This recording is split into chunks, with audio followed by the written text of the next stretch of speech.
ઇગ્નુના સ્વયંપ્રભા online lecture સેશનમાં આપનું હાર્દિક અભિવાદન કરું છું. આજના લેક્ચરમાં આપણે અર્થશાસ્ત્ર એટલે શું તેનો પરિચય મેળવીશું, અર્થશાસ્ત્ર વિષયનો પરિચય મેળવીશું, એની પ્રારંભિક વિષય તરીકેની સમસ્યા અને સમાધાનને સમજીશું, અર્થશાસ્ત્રની વ્યાખ્યાઓને સમજીશું, વિવિધ અર્થશાસ્ત્રીઓના અર્થશાસ્ત્ર વિશેના શું મંતવ્યો છે એને જાણીશું, અર્થશાસ્ત્રનો જે તબક્કાવાર વિકાસ છે એને સમજીશું. તો સામાન્ય રીતે અર્થશાસ્ત્ર એટલે શું? મિત્રો, અર્થશાસ્ત્રને એક સામાજિક વિજ્ઞાનની શાખા માનવામાં આવે છે. વિજ્ઞાન બે પ્રકારના હોય છે, એક નેચરલ અને એક સોશિયલ. નેચરલ એટલે કે કુદરતી અને સોશિયલ એટલે સામાજિક. નેચરલ એટલે કે કુદરતી વિજ્ઞાનમાં બોટની, ફિઝિક્સ, કેમેસ્ટ્રી, રસાયણશાસ્ત્ર, એસ્ટ્રોનોમી આ બધાનો સમાવેશ થાય છે. જ્યારે સામાજિક વિજ્ઞાનની અંદર આપ સૌ જાણો છો તેમ માનવી એક સામાજિક પ્રાણી છે અને સમાજમાં રહીને તે જે પ્રકારના વ્યવહારો કરે છે એના આધારે વિવિધ પ્રકારના વિજ્ઞાનનો વિકાસ, ઉદ્ભવ અને વિકાસ થયો. જેમ કે માનવીના સામાજિક વ્યવહારનો અભ્યાસ કરતા શાસ્ત્રને આપણે સમાજશાસ્ત્ર કહીએ છીએ. તેના મનોવૈજ્ઞાનિક વ્યવહારોનો અભ્યાસ કરવા માટે આપણે મનોશાસ્ત્ર અથવા તો સાયકોલોજીનો અભ્યાસ કરીએ છીએ. માનવીના રાજકીય વ્યવહારો વિશેની સમજ આપણને રાજ્યશાસ્ત્રમાં મળે છે. તો મિત્રો, આ જ રીતે વિવિધ વિજ્ઞાનનો વિકાસ થયો જે સોશિયલ સાયન્સ તરીકે ઓળખાયા. એમાંનો જ એક ભાગ અર્થશાસ્ત્ર છે જે માનવીના આર્થિક વ્યવહારોનો અભ્યાસ કરે છે. તો મિત્રો, યુ નો વોટ કે વિશ્વની અગાસીથી આ સમગ્ર ધરાતલને આપણે જોઈએ તો ઘણા બધા માનવીઓ ઘણી બધી પ્રવૃત્તિઓ કરતા નજરે પડે છે. અને આ માનવીઓ જે વિવિધ પ્રકારની પ્રવૃત્તિઓ કરે છે, જેમ કે કોઈક જમવાનું બનાવે છે, મા જમવાનું બનાવે છે, ફાધર જોબ પર કામ કરી રહ્યા છે, વિદ્યાર્થી અને બાળકો કોઈક રમી રહ્યું છે, કોઈક અભ્યાસ કરી રહ્યું છે, કોઈ સાયકલ ચલાવે છે. તો આ બધા જ પ્રકારના વ્યવહારો જે આપ જુઓ છો બધા આર્થિક વ્યવહારો નથી મિત્રો. તો માનવીના રોજિંદા જીવનમાં થતા બધા જ પ્રકારના વ્યવહારો, એમાં અમુક સામાજિક વ્યવહારો હોય છે, અમુક રાજકીય વ્યવહારો હોય છે, અમુક વ્યક્તિઓ પોતાના પોતાની માનસિકતા અને પોતાના ગમાણને લઈને કરતો હોય છે. તો આ બધા જ વ્યવહારો તે અર્થશાસ્ત્રનો ભાગ નથી અને તે સંદર્ભમાં જ માનવીના અલગ અલગ વ્યવહારો અને અલગ અલગ વર્તનના આધારે વિવિધ પ્રકારના અલગ અલગ સામાજિક વિજ્ઞાનનો જન્મ થયો અને એમાંનું એક શાસ્ત્ર એ અર્થશાસ્ત્ર છે. મેં કહ્યું તેમ માનવી જે લગ્ન કરે છે અને જે સામાજિક પરંપરાઓમાં બિલીવ કરે છે, એટલે એના સામાજિક વ્યવહારોનો અભ્યાસ એ સમાજશાસ્ત્રમાં થયો, સોશિયલ સાયન્સનો ડેવલપ થયો. વ્યક્તિના મનોમંથન અને તેના અમુક પ્રકારના વિશિષ્ટ બિહેવિયર અને માનસિક વર્તનનો અભ્યાસ કરવા માટે મનોવિજ્ઞાનનો જન્મ થયો. વ્યક્તિની રાજકીય પ્રવૃત્તિઓને સમજવા માટે અને રાજ્યશાસ્ત્રને સમજવા માટે પોલિટિકલ સાયન્સનો જન્મ થયો. તે જ રીતે પોતાનું અસ્તિત્વ ટકાવી રાખવા માટે, પોતાની જરૂરિયાતો પૂરી કરવા માટે માનવીએ આર્થિક વ્યવહારો અને આર્થિક પ્રવૃત્તિઓ પણ કરવી પડે છે. માનવીની તે આર્થિક પ્રવૃત્તિઓ અને આર્થિક વ્યવહારોનો અભ્યાસ અર્થશાસ્ત્રમાં થાય છે. આમ તો અહીંયા અર્થ એટલે નાણું અને શાસ્ત્ર એટલે વિજ્ઞાન. ઘણા લોકો એવું સમજે છે કે અર્થ એટલે મિનિંગ અથવા અર્થ એટલે પૃથ્વી. તો એવું નથી. અર્થ એટલે નાણું અને શાસ્ત્ર એટલે વિજ્ઞાન. તો અર્થશાસ્ત્ર એ નાણાંનું શાસ્ત્ર છે. હવે નાણું એટલે એવી આર્થિક પ્રવૃત્તિઓ જેના કેન્દ્રમાં નાણું રહેલું હોય, અથવા તો એવી પ્રવૃત્તિઓ જે નફો મેળવવાના હેતુથી કરવામાં આવે, તેને આપણે અર્થશાસ્ત્ર કહીએ છીએ. હવે એને વિજ્ઞાન કેમ કહીએ છીએ તે પણ આપણે સમજીએ. સામાન્ય રીતે મિત્રો, અર્થશાસ્ત્ર એટલે કે નાણાંનું શાસ્ત્ર. મોટા ભાગના અર્થશાસ્ત્રીઓ અર્થશાસ્ત્રને એક સામાજિક વિજ્ઞાન માને છે. તો સામાજિક તો તમે સમજી ગયા કે માનવી સમાજમાં રહે છે અને તેના વિવિધ વ્યવહારોનો અભ્યાસ કરતા જે શાસ્ત્રોનો અને જે સાયન્સનો ડેવલપમેન્ટ થયું, એમાં કોઈ સોશિયલ સાયન્સ થયું, કોઈ પોલિટિકલ સાયન્સ થયું, કોઈ એસ્ટ્રોનોમી થયું, કોઈ ઇકોનોમિક્સ થયું. તો એ તો તમે સમજી ગયા, પણ આર્થિક વ્યવહારો એટલે શું? તો જે વ્યવહારો માત્ર ને માત્ર નફો મેળવવા માટે કરવામાં આવતા હોય, જેના કેન્દ્ર સ્થાને નફાનો ઉદ્દેશ્ય હોય, એવી પ્રવૃત્તિઓને આર્થિક પ્રવૃત્તિઓ કહેવાય. હવે આવી આર્થિક પ્રવૃત્તિઓ માનવી જે કરે છે એની પાછળનો તેનો ઉદ્દેશ્ય અને તે પ્રવૃત્તિ કેવી રીતે એમાં કાર્યક્ષમતામાં કેવી રીતે વધારો કરી શકાય, એ બધી બાબતોનો અર્થશાસ્ત્રમાં અભ્યાસ થાય છે. જેમ કે કોઈ શિક્ષક શાળામાં ભણાવે છે અને તેના બદલ તેને વેતન મળે છે, તો આર્થિક પ્રવૃત્તિ છે. પણ કોઈ શિક્ષક કોઈ બાળકની ફીસ લીધા વગર એક ગરીબ બાળકની મદદ કરે છે, તો તે આર્થિક વ્યવહાર નથી. આનો અભ્યાસ અર્થશાસ્ત્રમાં નહીં થાય. તેવી જ રીતે આપની માતાશ્રી ઘરે જે જમવાનું બનાવે છે પણ તેના બદલામાં તેને કોઈ વળતર મળતું નથી, તો માટે આ આર્થિક પ્રવૃત્તિ નથી. પરંતુ હોટલમાં જે કુક ખાવાનું બનાવે છે અને તેના બદલામાં તે કુકને જે સેલરી મળે છે તે તેને આર્થિક પ્રવૃત્તિ એટલા માટે કહેવામાં આવે છે કે કારણ કે તેને ત્યાં ખાવાનું બનાવવા માટે, જમવાનું બનાવવા માટે, ભોજન બનાવવા માટેનું આર્થિક વળતર એટલે કે વેતન મળે છે. આમ આર્થિક પ્રવૃત્તિ એટલે નાણાંના ઉદ્દેશ્યથી અથવા તો નફો કમાવાના હેતુથી કરવામાં આવતી આર્થિક પ્રવૃત્તિ, જેને આપણે આર્થિક પ્રવૃત્તિ કહીએ છીએ. તેવા જ આર્થિક વ્યવહારોનો અભ્યાસ અર્થશાસ્ત્ર કરે છે. તો મિત્રો, એટલા જ માટે અર્થશાસ્ત્રને નાણાંનું શાસ્ત્ર કહેવામાં આવે છે. સૌથી પહેલી અને મહત્વની વાત એ છે કે અર્થશાસ્ત્રનો ઉલ્લેખ ભારતીય પર્વતીય સાહિત્યમાં સૌથી પહેલા ચાણક્યએ કરેલો, અને ચાણક્યએ અર્થશાસ્ત્ર વિશેની ઘણી ઊંડી સમજ આપેલી. એક રાજાએ કઈ રીતે પોતાનું રાજ્ય કરવું જોઈએ અને કઈ રીતે પોતાનું ધન વધારી શકાય, એના રસ્તાઓ કયા, એટલે રાજકોષીય નીતિની વાત પણ તેમણે કરેલી. તો આમ તો જોઈએ તો સૌથી પહેલી તો જે રજૂઆત છે એ ચાણક્યએ કરેલી, અને કૌટિલ્યનું અર્થશાસ્ત્ર નામક પુસ્તક ખૂબ જ પ્રસિદ્ધ છે. પરંતુ 1776માં એડમ સ્મિથે અર્થશાસ્ત્રને જે વૈજ્ઞાનિક ઢબે રજૂ કર્યું, આમે પાશ્ચાત્ય દેશોનું પ્રભુત્વ વિશ્વના તમામ દેશો ઉપર અને વિશ્વના સાહિત્ય પર, વિશ્વના વિજ્ઞાન અને કલાના ક્ષેત્રમાં પણ એ લોકોએ ઘણી બધી એવી ઉપલબ્ધિઓ જે પૂર્વના દેશોની રહી, તેમ છતાં પણ એ પોતાના નામે પ્રસિદ્ધ કરી. તેમ ઘણા ભારતના વિદ્વાનો પણ એવું માને છે કે ચાણક્યને અર્થશાસ્ત્રના પિતા કહેવા જોઈએ, કારણ કે એડમ સ્મિથના 1776માં લખેલા પુસ્તકના પણ ઘણા વર્ષો પહેલા ચાણક્યએ અર્થશાસ્ત્રની વાત કરેલી. જેમ કે હું તમને એક ઉદાહરણ આપું તો કેટલી સુંદર વાત ચાણક્યએ કહેલી કે એક રાજાએ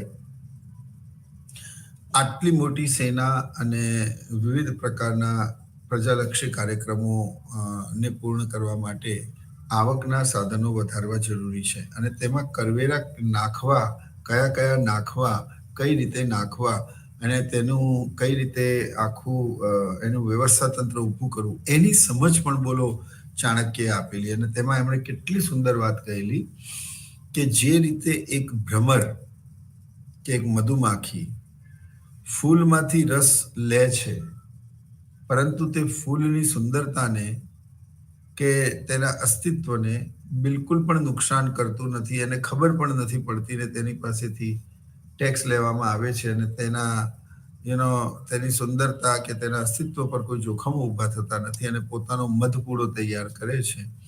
તે જ રીતે સરકારે પણ લોકો પાસેથી થોડો થોડો કર લેવો જોઈએ, જેની અસર એમના અસ્તિત્વ અને જીવન ધોરણ પર માઠી ના પડે, અને ધીરે ધીરે પોતાના ખજાનાને ભરવું જોઈએ.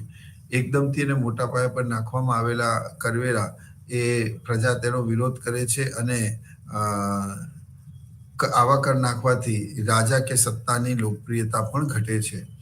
એટલે એમણે એવું કહેલું કે જે રીતે મધુમાખી થોડું થોડું રસ લે છે, અને જેથી ફૂલની સુંદરતાને ક્યાંય અસર થતી નથી, તેના લાઈફ સ્પાન પર કોઈ અસર થતી નથી, તે જ રીતે, અને પોતાનો મધપૂડો બનાવે છે, તે જ રીતે સરકારે પણ થોડો થોડો કરીને કર લેવો જોઈએ અને પોતાના ખજાનાને ભરવું જોઈએ. આમ જોવા જઈએ તો ચાણક્ય, આ તો મેં તમને એક ઉદાહરણ આપ્યું, આવી તો ઘણી બધી વાતો ચાણક્યએ પોતાના કૌટિલ્યનું અર્થશાસ્ત્ર નામક પુસ્તકમાં લખી છે. તો પછી એને પિતા ન માનીને એડમ સ્મિથને અર્થશાસ્ત્રના પિતા તરીકે ઓળખવામાં આવે. એ વાત સાચી છે કે અર્થશાસ્ત્ર પહેલા એક રાજ્યશાસ્ત્રના એક ભાગ તરીકે ભણવામાં આવતું હતું. That was time economics is a part of social science and political science. But after, you know, the book which is written by the Adam Smith, The Wealth of Nation, સંપત્તિનું શાસ્ત્ર, તે અર્થશાસ્ત્રનું મૂળ પુસ્તક બન્યું અને ત્યારબાદ અર્થશાસ્ત્રની અલગ વિષય તરીકેની પણ ઓળખ બંધાઈ અને આજે વિશ્વના મોટા ભાગની યુનિવર્સિટીમાં ઇકોનોમિક્સ એક આંતરરાષ્ટ્રીય વિષય તરીકે પણ ભણાવવામાં આવે છે. એટલે એડમ સ્મિથે એ ચોક્કસ કર્યું કે તેનું રાજ્યશાસ્ત્રથી કે સમાજશાસ્ત્રથી અર્થશાસ્ત્રનું એક અલગ અસ્તિત્વ ઊભું કર્યું. એટલે આમ અર્થશાસ્ત્રનો મિત્રો જન્મ થયો અને વિશ્વના અને એટલા જ માટે એડમ સ્મિથને અર્થશાસ્ત્રના પિતા તરીકે ઓળખવામાં આવે છે કારણ કે તેમણે 1776માં ધ વેલ્થ ઓફ નેશન, ખરેખર આ પુસ્તકનું નામ હતું સંપત્તિનું શાસ્ત્ર, અને આ પુસ્તકનું પૂરું નામ હતું an inquiry into the nature and causes of wealth of nation.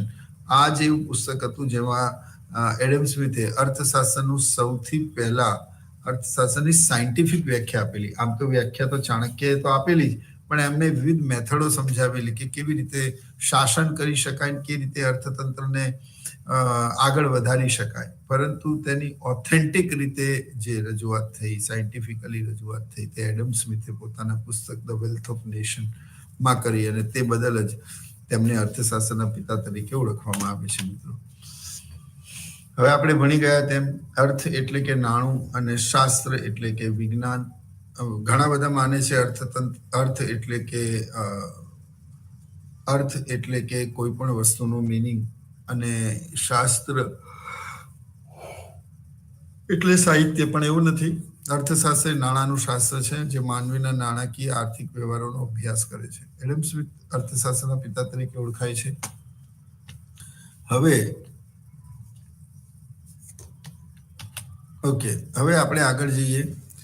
અર્થશાસ્ત્ર એક વિશિષ્ટ વિજ્ઞાન છે. એક સામાજિક વિજ્ઞાન તો છે, પણ એક વિશિષ્ટ વિજ્ઞાન છે. મેં કહ્યું હતું તેમ તમને અર્થશાસ્ત્રને એક વિજ્ઞાન કહેવાય છે. હવે તમે ધ્યાનથી સમજો. સૌથી પહેલી વાત તો વિજ્ઞાન કોને કહેવાય? તો મિત્રો, વિજ્ઞાન એક વિશિષ્ટ જ્ઞાન છે જેમાં સૌથી પહેલા હેતુઓ નક્કી કરવામાં આવે છે. એ હેતુને અનુરૂપ માહિતીનું એકત્રીકરણ કરવામાં આવે છે. તે બાદ પછી માહિતીને વર્ગીકૃત કરવામાં આવે છે, બિનજરૂરી માહિતી કાઢવામાં આવે છે, એનું પૃથ્થકરણ કરવામાં આવે છે, અને પછી તેનું વિશ્લેષણ કરવામાં આવે છે. વિશ્લેષણ કર્યા પછી તેમાંથી સિદ્ધાંતો તારવવામાં આવે છે. પ્રયોગો અને સિદ્ધાંતો દ્વારા સત્યની સાબિતી આપવામાં આવે છે. તેને વિજ્ઞાન કહેવાય. સવાલ એ છે કે જો અર્થશાસ્ત્રને વિજ્ઞાન, તો શું અર્થશાસ્ત્ર એ તબક્કાઓને ફોલો કરે છે જેને કે સાયન્સ કરે છે? તો યસ, એનો જવાબ છે હા. અને એટલા જ માટે અર્થશાસ્ત્રને વિજ્ઞાન કહેવાય છે. જેમ કે જેવી રીતે કે સમજો, કોઈ વ્યક્તિને અથવા તો કોઈ અર્થશાસ્ત્રીને આર્થિક વિકાસ અને વસ્તી આ બંને વચ્ચેનો આર્થિક સંબંધ સમજવો છે, અથવા તો એની અસરોને સમજવું છે કે શું વધારે પડતી વસ્તી કોઈ પણ દેશના આર્થિક વિકાસને અસર કરે, તો એનો અભ્યાસ કેવી રીતે થાય? તો હવે આ સમજવાની વાત છે. શું કોઈ પણ દેશના આર્થિક વિકાસ અને તેની વધતી જતી વસ્તી વચ્ચે કોઈ સંબંધ છે? તો એને સમજવું છે. તો આ એક ધ્યેય, એક હેતુ નક્કી થયો, એક ઉદ્દેશ્ય નક્કી થયો. હવે એને અનુરૂપ તમે આર્થિક વિકાસ અને વસ્તી વિશેની ઘણી બધી માહિતીઓ એકત્રિત કરી.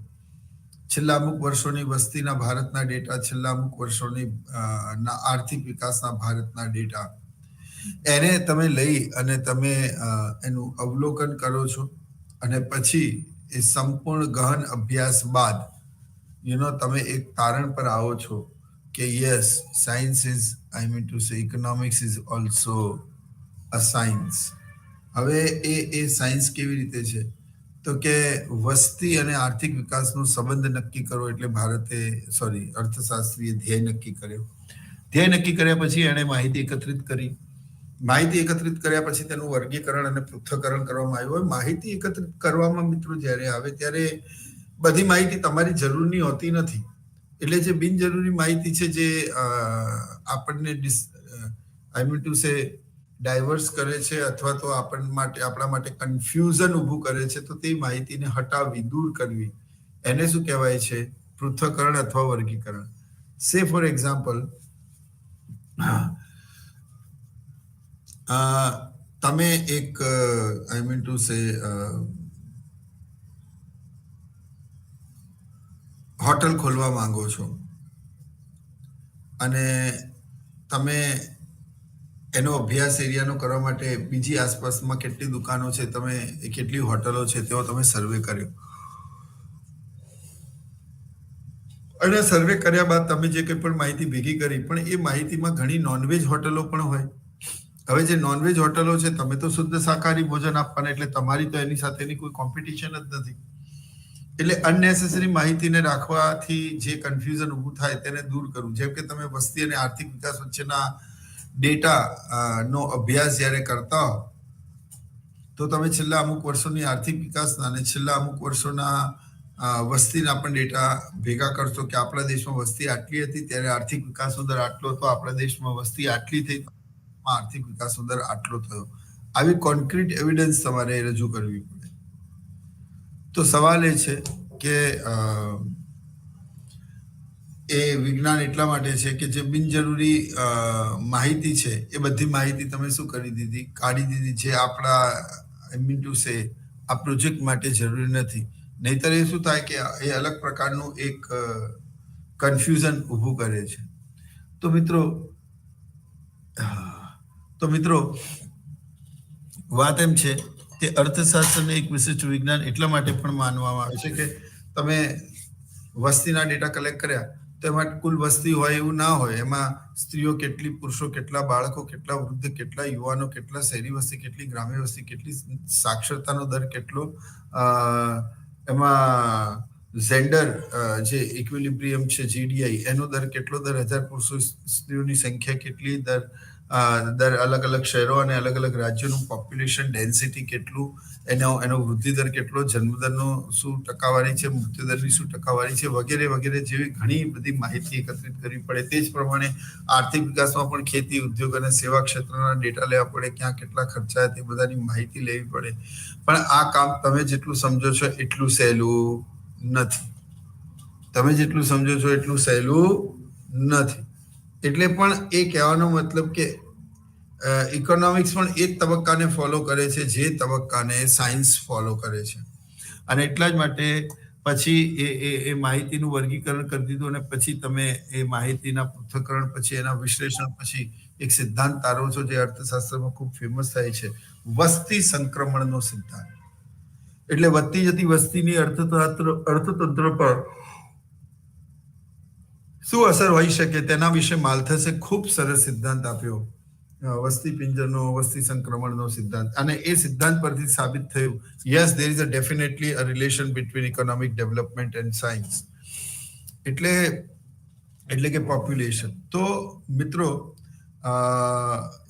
અર્થશાસ્ત્ર એક વિજ્ઞાન છે કારણ કે તે અમુક આઈ મીન ટુ સે તે અમુક પ્રકારના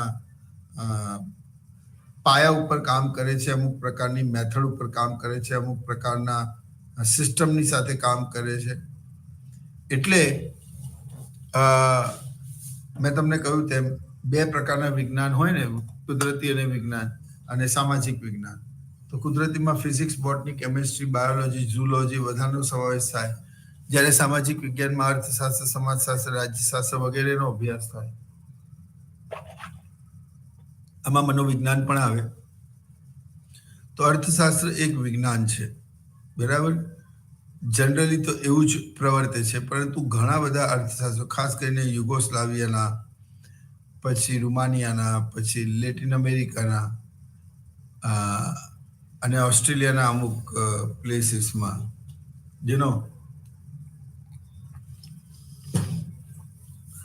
અર્થશાસ્ત્રને એક કલા માનવામાં આવે છે. Economics is an art. હવે આવું કેમ કહેવાય છે કે અર્થશાસ્ત્ર એક કળા છે મિત્રો? તો એનું એક બહુ મોટું કારણ છે. કળા એટલે શું? હવે આ ઇન્ટરેક્ટિવ લેક્ચર હોત ને તો હું તમને પ્રશ્ન પૂછતો કે what do you mean by an art? આર્ટમાં શું આવે? તો તમે એવું કહેશો કે વિપુલતા, નિપુણતા, તો મિત્રો એવું છે કે અર્થશાસ્ત્રમાં કલાનો મતલબ એવો થાય, તમે પણ ફોટો પાડ્યો હશે કોકનો ક્યારે ને ક્યારે, અને છેલ્લે નહીં હોય તો પોતાની સેલ્ફી ખેંચી હશે, પણ તમારો ફોટો પાડવો એ ફોટો પાડવો છે. પણ એક ફોટોગ્રાફર જ્યારે એક ફોટો પાડે છે ત્યારે એના પિક્સલ પર, એના રેઝોલ્યુશન પર, એની ફ્રેમ પર એ એટલું બધું કામ કરી અને એટલી બધી એક જ સેકન્ડમાં માહિતી મેળવી અને પછી ક્લિક કરે છે, ને એનાથી કેટલી સુંદર તસવીર આપણને મળે છે.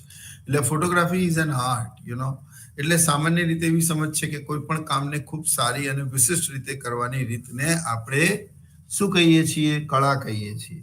તો અર્થશાસ્ત્ર પણ પોતાની કામને ખૂબ જ સારી રીતે અને વિશિષ્ટતાથી કરે છે. તેમાં સાયન્સ અને સ્ટેટિસ્ટિક્સનો પણ સમાવેશ થાય છે. એટલે અર્થશાસ્ત્ર એક કળા છે. કળાનો મતલબ એવો થયો કે અમર્યાદિત જરૂરિયાતોને મર્યાદિત સાધનો વડે સંતોષવાની મર્યાદિત સાધનો વડે સંતોષવાના શાસ્ત્રને જ અર્થશાસ્ત્ર કહે છે. તો મિત્રો, અર્થશાસ્ત્રીઓ એક કળા પણ છે, જેની અંદર એ કળામાં કોઈ પણ કામને સારી રીતે કરવાની જે વૃત્તિ છે એને આપણે કળા કહીએ છીએ. હવે ક્રિકેટ તમે પણ રમો છો, હું પણ રમું છું, પણ જે ક્રિકેટ સચિન તેંડુલકર રમતો હતો એ એક કળા હતી. બરાબર. આપણામાંથી મોટા ભાગના લોકો બાથરૂમ સિંગર હોય, પરંતુ લતા મંગેશકર જે ગાય તો એ એક શું છે? કળા છે. તો મિત્રો, કળા જે છે એ હવે અર્થશાસ્ત્રીઓ ઇકોનોમિક્સને કળા કેમ માનતા હતા? તો આ પણ બહુ મહત્વનું છે અને મિત્રો સમજવાનું છે કે માનવીની જરૂરિયાતો અમર્યાદિત છે, પરંતુ તેને સંતોષવાના સાધનો મર્યાદિત છે. તો અમર્યાદિત જરૂરિયાતોને મર્યાદિત સાધનો વડે કઈ રીતે સંતોષી શકાય, તેનો અભ્યાસ કરતા શાસ્ત્રને જ મિત્રો અર્થશાસ્ત્ર કહેવામાં આવે છે. તો એટલા માટે ઇકોનોમિક્સને એક કળા પણ કહેવામાં આવે છે. તો એ કળા એટલે છે કે જરૂરિયાતો અમર્યાદિત, સાધનો મર્યાદિત, એમાં what to produce, where to produce, how to produce, which production method will be increase, એ બધી માહિતી આપવી પડશે કે નહીં આપવી પડે. એટલે અર્થશાસ્ત્ર છે ને એ કળા એ રીતે છે કે એની અંદર માનવીને મર્યાદિત સાધનોનો શ્રેષ્ઠ ઉપયોગ કેવી રીતે કરી શકાય એવું સમજાવવામાં આવે છે. આ એક વાત. બીજી વાત કે અર્થશાસ્ત્ર એક વિજ્ઞાન છે. એનું બીજું મહત્વનું કારણ એ છે કે આર્થિક પ્રવૃત્તિઓનો અભ્યાસ કરતું શાસ્ત્ર તે અર્થશાસ્ત્ર છે. એટલે કે ત્યાં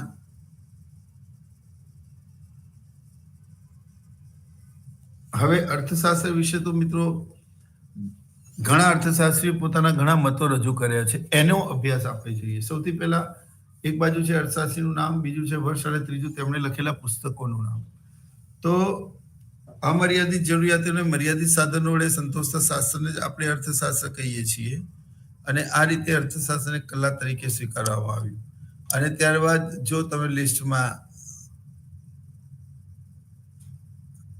બરાબર અર્થશાસ્ત્રીનું નામ, વર્ષ અને પુસ્તકનું નામ, તો સૌથી પહેલા લઈએ એડમ સ્મિથને. તો એડમ સ્મિથે 1776માં ધી વેલ્થ ઓફ નેશન નામક પુસ્તક લખ્યું. એનું પૂરું નામ હતું an inquiry into the nature and causes of wealth of nation.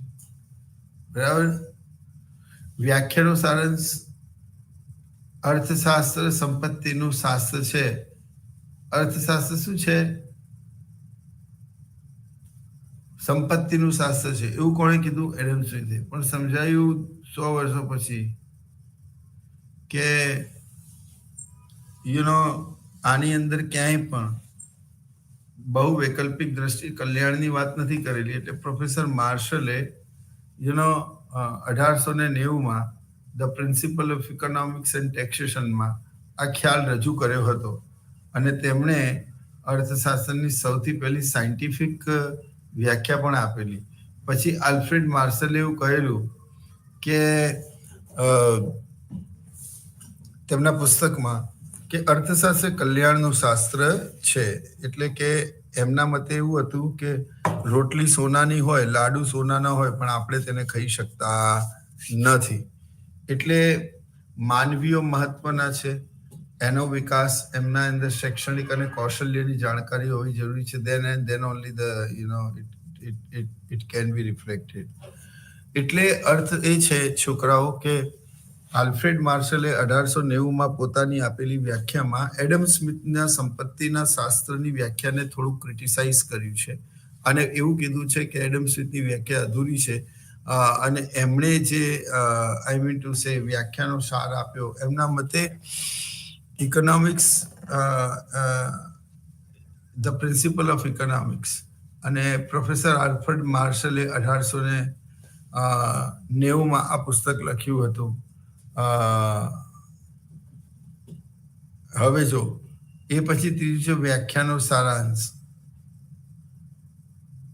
હવે આ વ્યાખ્યાનો સારાંશ શું છે તો કે અર્થશાસ્ત્ર એ કલ્યાણલક્ષી શાસ્ત્ર છે. અચ્છા, ત્યારબાદ છે ને માર્શલની પણ આ વ્યાખ્યાની ટીકા થઈ અને તેમણે પહેલા 18મી સદી 19મી સદી અને પછી લાયોનલ રોબિન્સ આવ્યો 20મી સદી અને એમણે એવું કીધું લાયોનલ રોબિન્સે કે ઇકોનોમિક્સ લાયોનલ રોબિન્સે વ્યાખ્યા આપતા એવું કીધું કે અર્થશાસ્ત્ર એ માનવીની અમર્યાદિત જરૂરિયાતોના સંદર્ભમાં મર્યાદિત સાધનો વડે કઈ રીતે તેના જરૂરિયાતોને પૂરી કરી શકે એ સંદર્ભમાં આપણે ચર્ચા કરવાની છે. તો લાયોનલ રોબિન્સે એવું કીધું an essay on the nature and significance of economics માં કેવી તમે અર્થશાસ્ત્ર વિષયની જે મહત્વની જાણકારી છે એ તો લોકોને આપી જ નથી કે આપણા દેશમાં વસ્તી વધારે હોવાના કારણે શ્રમનો પુરવઠો ખૂબ વધારે છે અને પરિણામે એક નોકરી ઉપર 2,000 આવેદનો આપતા હોય છે. સવાલ એ છે મિત્રો કે human wants are unlimited but the resources are limited. So how to utilize the unlimited wants with the help of limited resources? It is all about economics. Economics is a science which studies human behavior as a relationship between ends and scarce which have alternative uses. એટલે આનો economics is science. એટલે Robbins પણ એવું માનતો હતો કે અર્થશાસ્ત્ર મિત્રો એક વિજ્ઞાન છે. Economics is a science which studies human behavior as a relation between ends and scarce which have alternative uses. તો માનવીની જરૂરિયાતો કેવી છે? અમર્યાદિત, પરંતુ તેને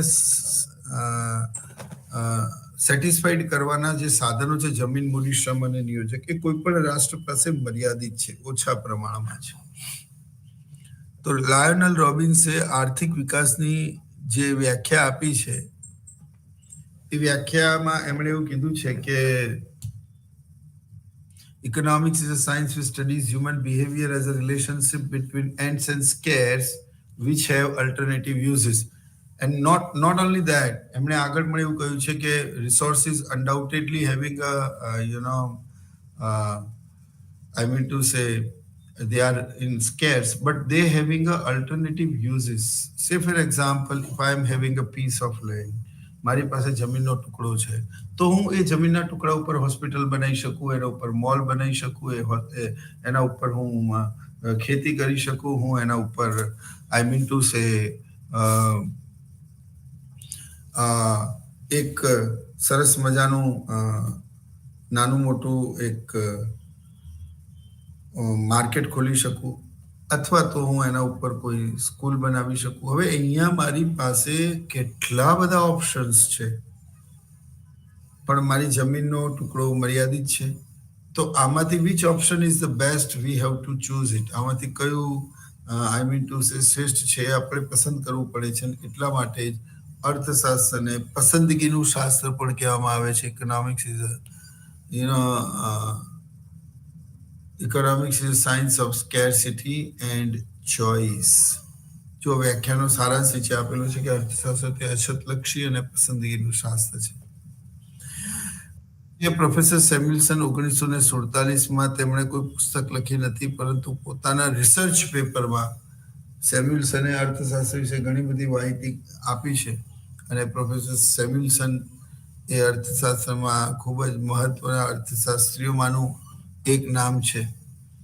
તો સેમ્યુલસને 1947માં આપણા આઝાદીનું વર્ષ છે. આઈ હોપ તમને યાદ રહેશે. એટલે એમણે 1947માં એવું કહ્યું કે આ બધાએ જે કોઈ પણ વ્યાખ્યા આપી છે એમાં ક્યાંય પણ અર્થશાસ્ત્રના હાથ એવા આર્થિક વૃદ્ધિ અને વિકાસની તો ચર્ચા કરી જ નથી. એટલે એમણે એવું કીધું કે અર્થશાસ્ત્ર એ વૃદ્ધિ અને વિકાસનું શાસ્ત્ર છે. સેમ્યુલ્સને આપેલી આ વ્યાખ્યાને આધુનિક વ્યાખ્યા તરીકે પણ મિત્રો ઓળખવામાં આવે છે.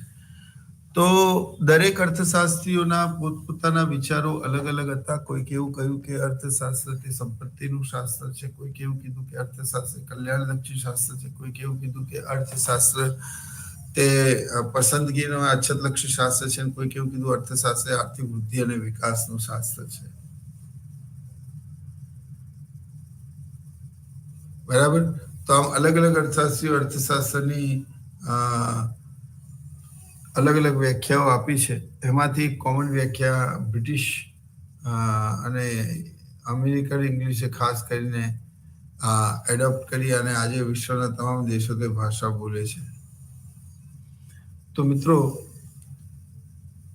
હવે વ્યાખ્યાનો સારાંશ એવો છે કે અર્થશાસ્ત્ર આર્થિક વૃદ્ધિ અને વિકાસનું શાસ્ત્ર છે.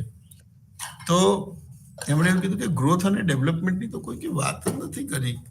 તો આમ બી જે 1947નો સમયગાળો છે ને, આઈ મીન ટુ સે સેમ્યુલ્સનનો, એ દ્વિતીય વિશ્વયુદ્ધ બાદનો સમયગાળો છે મિત્રો. અને દ્વિતીય વિશ્વયુદ્ધમાં શું થયેલું કે 20મી સદીમાં અમુક મહત્વની ઘટનાઓ ઘટેલી, જેના કારણે વિશ્વના દેશોનો આર્થિક વિકાસ ખૂબ જ જોખમાયો હતો અને નાણાકીય વ્યવહારો પણ ઘટી જવા પામ્યા હતા, રોજગારી ઘટી હતી. આજે વિશ્વયુદ્ધ થયા. હવે કોઈ દેશને યુદ્ધ જીતવું હોય તો તેની સૌથી પહેલી રિક્વાયરમેન્ટ બુલેટ હશે, એની પહેલી રિક્વાયરમેન્ટ મિસાઇલો હશે, એની પહેલી રિક્વાયરમેન્ટ સિપાહીઓ હશે, એની પહેલી રિક્વાયરમેન્ટ આર્મીની જરૂર પડશે. તો વાત એમ છે કે તેમણે એવું કીધું સેમ્યુલ્સને કે ઇકોનોમિક ગ્રોથ અને ડેવલપમેન્ટની વાત કોણે કેમ નથી કરી, જ્યારે કે એ જીવનમાં બહુ મહત્વનું છે, અગત્યનું છે. તો એમણે એવું કીધું કે કોઈ પણ શાસ્ત્રનું હેતુ બહુ વધારે પડતા નફાનો હોય, આ હોય તે હોય, પરંતુ મિત્રો આ જે સાધનો મર્યાદિત છે ને, એમાં પણ એવું કીધું કે ચલો કોઈ કે સંપત્તિનું શાસ્ત્ર કીધું, કોઈ કે કલ્યાણલક્ષી શાસ્ત્ર કીધું, કોઈ કે અછતનું શાસ્ત્ર, પણ આર્થિક વૃદ્ધિ અને વિકાસ જે ઇકોનોમિક્સનું હાર છે એના વિશે તો કોઈ ચર્ચા જ ના કરી. અને દ્વિતીય વિશ્વયુદ્ધ બાદ મેં કહ્યું તેમ અંગ્રેજોથી આઝાદી પ્રાપ્ત કર્યા બાદ Winston Churchill, when he was near to defeat from the Germany, અને હિટલરે જે બોમ્બ મારો શરૂ કરેલો ને ઇંગ્લેન્ડ પર અટેક કરી દીધેલો, ત્યારે સમગ્ર વિશ્વમાંથી એક સોફ્ટ કોર્નર જનરેટ કરવા માટે અને એક એમની પાસેથી મોરલ સપોર્ટ લેવા માટે વિન્સ્ટન ચર્ચિલે એવું ડિક્લેર કરેલું કે this is the world war and those the country supporting directly or indirectly to the great Britain, and if we just give the freedom, then we will give you a complete assistance to having a certain economic development, or we will give you the freedom, those countries under East India Company or under belt of the East India Company. So after getting such a huge impact, we need to assist you that we will give the freedom to all the nations, those who are under East India Company. એટલા જ માટે બહુ ઓછા લોકોને ખબર છે કે દ્વિતીય વિશ્વયુદ્ધમાં ભારતની સેના બ્રિટન તરફથી જાપાનની સામે લડેલી, કારણ કે એક બાજુ હતું જર્મની, ઇટલી અને જાપાન, અને બીજી બાજુ હતું ભારત અને I mean to say England, Russia, America અને એના મિત્ર રાષ્ટ્રો. તો એ દ્વિતીય વિશ્વયુદ્ધ બાદ જ્યારે આ વાત પૂરી થઈ મિત્રો, અને દ્વિતીય વિશ્વયુદ્ધ બાદ વોટ હેપન કે હિટલર હારી ગયો, જર્મની હારી ગયું, અને દ્વિતીય વિશ્વયુદ્ધ જ્યારે પૂરું થયું ત્યારે એક તો પ્રથમ વિશ્વયુદ્ધની વિભીષિકા, ત્યારબાદ 1929ની મહામંદી થઈ, પછી સુવર્ણ ધોરણનું પતન થયું, નાણાકીય કટોકટી ઊભી થઈ. એવામાં પછી હમણાં વિશ્વ આ બધી આર્થિક પરિસ્થિતિઓમાંથી બહાર નીકળવામાં હિટલરે દ્વિતીય વિશ્વયુદ્ધમાં ઝોંક્યું સમગ્ર વિશ્વને.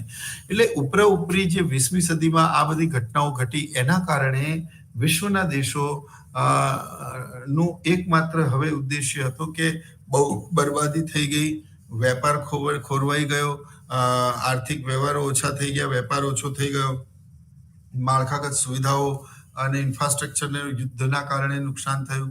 હવે આપણે કોઈ પણ પ્રકારે શાંતિ જાળવીને આર્થિક વૃદ્ધિ અને આર્થિક વિકાસ વિશે વિચારવું જોઈએ. અને ત્યારબાદ દ્વિતીય વિશ્વયુદ્ધ બાદ એવરી નેશન્સ, અને એવામાં પણ અંગ્રેજોની ઈસ્ટ ઇન્ડિયા કંપનીથી આઝાદી મળી ગઈ એટલે હવે બધા દેશો, એવું કહેવાય છે કે 1945 થી 1960ના સમયગાળાને આજે પણ આઝાદીના યુગ તરીકે ઓળખવામાં આવે છે, કારણ કે લેટિન અમેરિકાના, આફ્રિકાના અને એશિયાના મોટાભાગના ગરીબ દેશોને બ્રિટિશ ઈસ્ટ ઇન્ડિયા કંપનીના શાસનમાંથી આઝાદી મળી. એમાં ઘણી બધી જગ્યાએ પોર્ટુગીઝ અને જર્મન કોલોની પણ હતી, એમાંથી પણ આઝાદી મળી. હવે જ્યારે આઝાદ થયા અને સ્થાનિક સરકાર આવી તો એ લોકોનો તો એકમાત્ર પ્રાણ પ્રશ્ન એ હતો કે how to develop our economy. અને ત્યારે જ આર્થિક ગ્રોથ એન્ડ ડેવલપમેન્ટ, આર્થિક વૃદ્ધિ અને વિકાસ શબ્દો વધારે પ્રકાશમાં આવ્યા. પહેલા તો બંનેને એક જ સમજવામાં આવતા હતા, અને they are the people freely using growth instead of development, or development instead of the growth. But after the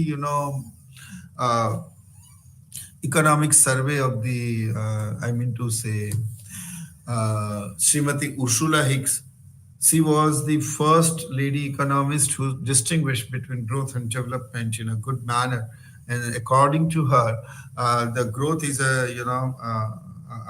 problem, or we can say concern of the developed country, while economic development, it's a problem of the developing nation.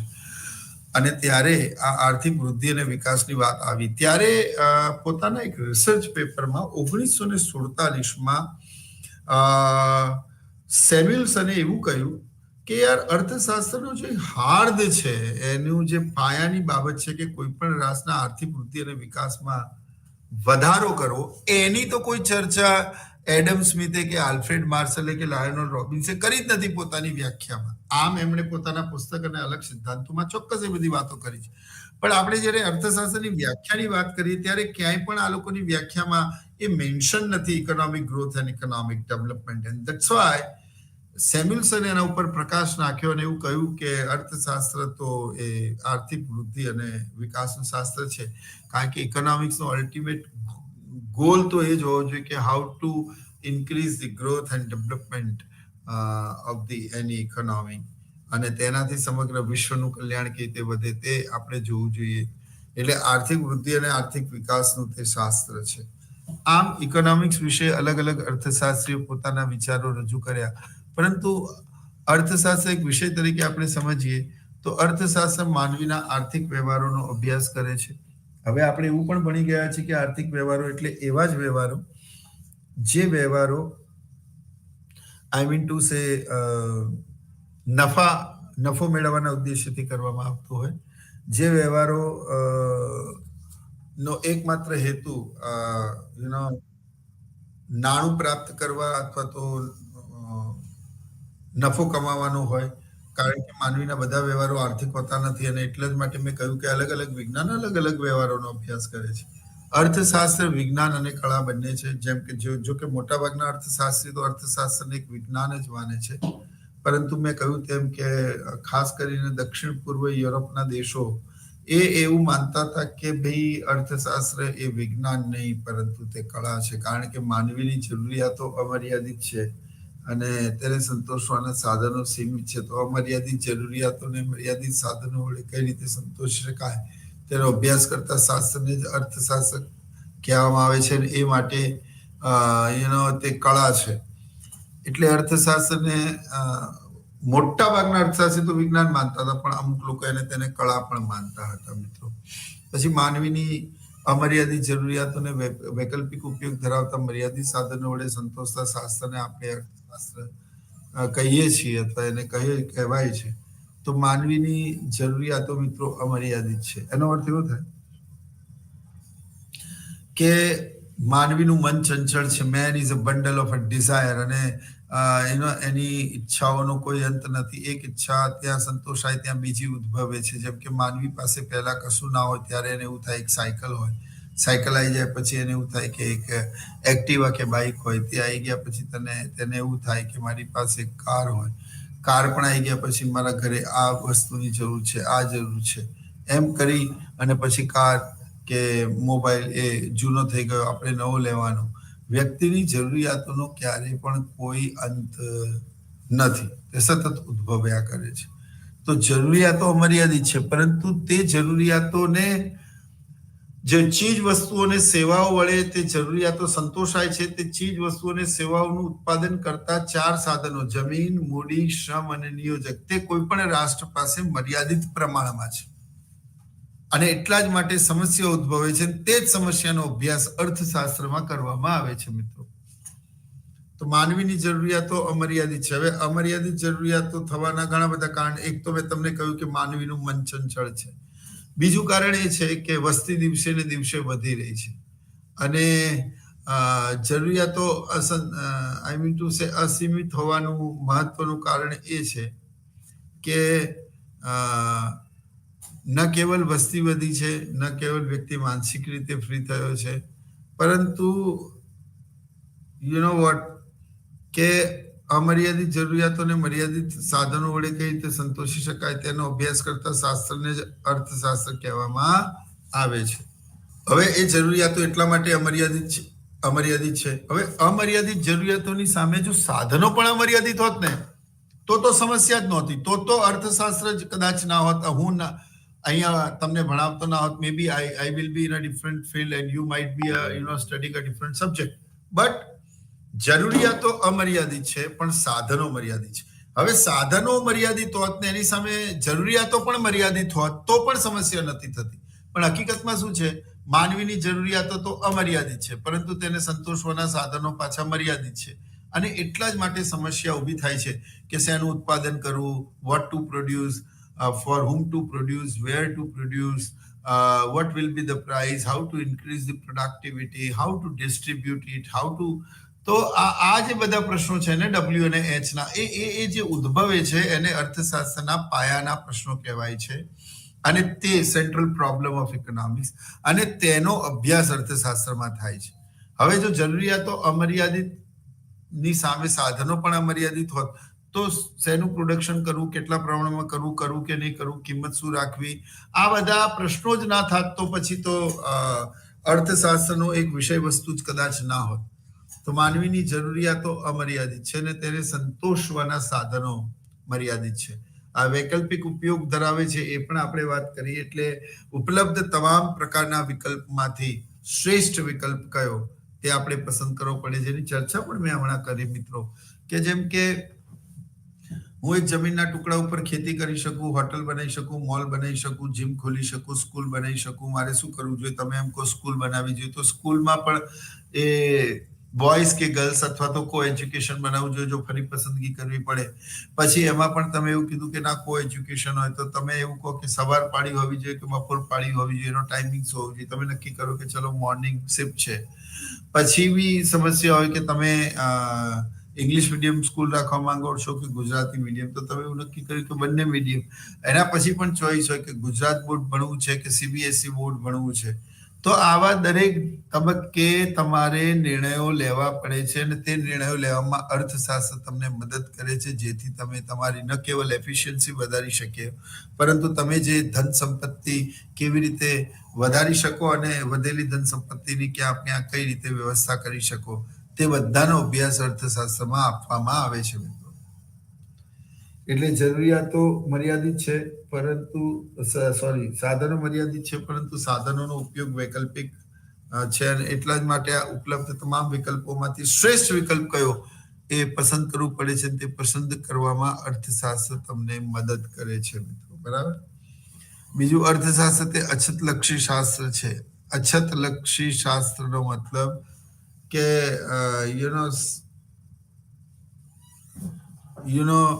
અછતલક્ષી શાસ્ત્ર છે એનો મતલબ એવો થાય somewhere સાધનો મર્યાદિત છે અને તેમાંથી શ્રેષ્ઠ વિકલ્પ કયો તમારે પસંદ કરવો પડે. રોબિન્સે એવું કીધું કે અર્થશાસ્ત્ર તે અછત અને પસંદગીનું શાસ્ત્ર છે. એટલે માનવીની જરૂરિયાતો સીમિત નથી થતી અને એટલા માટે શ્રેષ્ઠ વિકલ્પ કયો આપણે પસંદ કરવું પડે છે. તો આ જે દરેક તબક્કે મેં તમને કીધું તેમ કે આ રીતે દરેક તબક્કે પસંદગી કરવી પડતી હોય છે, એટલા જ માટે અર્થશાસ્ત્રને પસંદગીનું શાસ્ત્ર પણ મિત્રો કહેવાય છે. પછી અર્થશાસ્ત્ર સતત પરિવર્તન પામતો વિષય છે. અર્થશાસ્ત્ર કોઈ ઇતિહાસ નથી કે વર્ષો પહેલા ઘટના ઘટી તો તે ઘટી, એમાં કોઈ ફેરફાર નહીં થવાનો. ઇતિહાસનો આપણા સમૃદ્ધ વારસાને જાણવામાં ખૂબ મહત્વનો ફાળો છે, પણ તે સ્થેતિસ્ટિક વિષય છે. જો કે ઘટનાઓ સતત બનતી રહે છે અને પછીથી ઇતિહાસ બને છે. પણ ઇકોનોમિક્સમાં આર્થિક વ્યવહારો એટલા બધા ડાયનામિક હોય છે. યાર, હું હંમેશા બાળકોને કહું છું કે કાશ્મીરમાં સ્નોફોલ થાય તો એ શીત લહેરને ગુજરાતમાં આવતા, એ કોલ્ડ વેવને ગુજરાતમાં આવતા લગભગ 2 દિવસ જેવું થાય. એટલે ઘાટીમાં જ્યારે પણ હિમવર્ષા થાય ત્યારે એના 1.5-2 દિવસ પછી ગુજરાતમાં ટેમ્પરેચર ડાઉન જાય, કારણ કે એ ઠંડા પવનોને ગુજરાત સુધી પહોંચતા પહોંચતા 1-1.5-2 દિવસ લાગતું હોય. તો આને ભૂગોળ કહેવાય. પણ મિત્રો, હકીકતની વાત એ છે કે અમેરિકાના પ્રેસિડેન્ટ ત્યાં બેઠા બેઠા છીક ખાય ને તો પણ અહીંયા આપણને આપણા અર્થતંત્રને શરદી થઈ જાય. એનું કારણ એ છે કે એ લોકોનું ઘણું મોટું મૂડીરોકાણ આપણા અર્થતંત્રમાં થયેલું છે.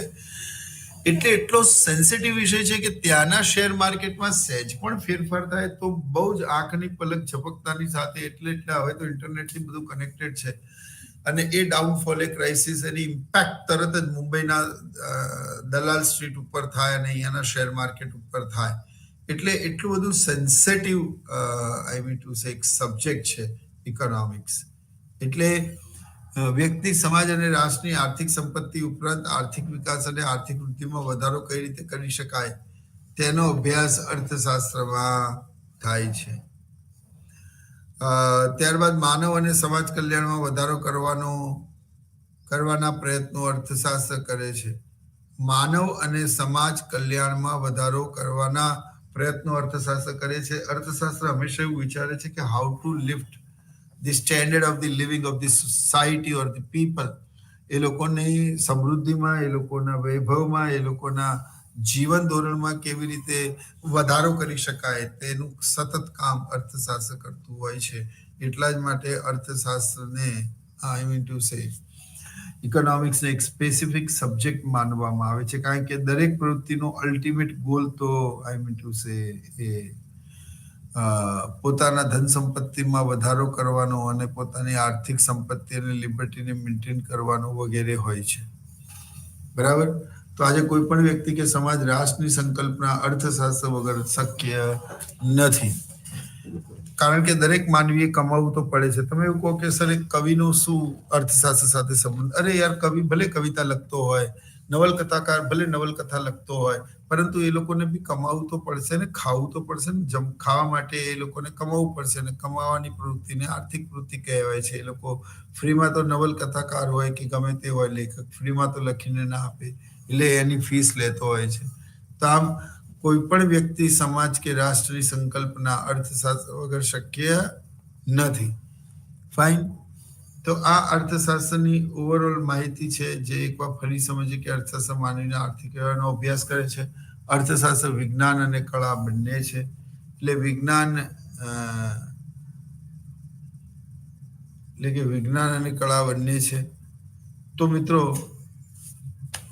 માનવીની અમર્યાદિત જરૂરિયાતોને વૈકલ્પિક ઉપયોગ ધરાવતા મર્યાદિત સાધનો વડે સંતોષતા શાસ્ત્રને અર્થશાસ્ત્ર કહેવાય છે.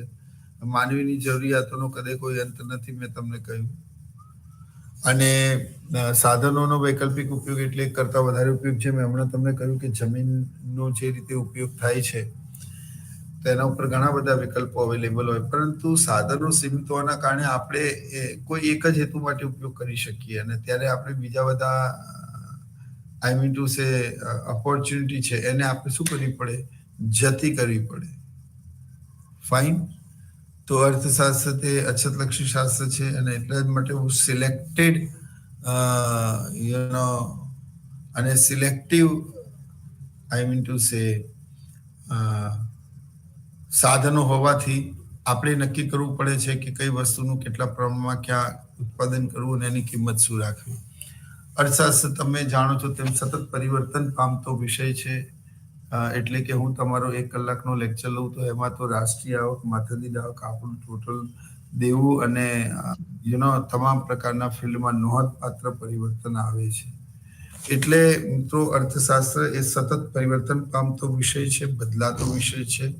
એ એક વખત જે ઘટના ઘટી ગઈ એમાં ફેરફાર ના થાય એવો વિષય છે. તો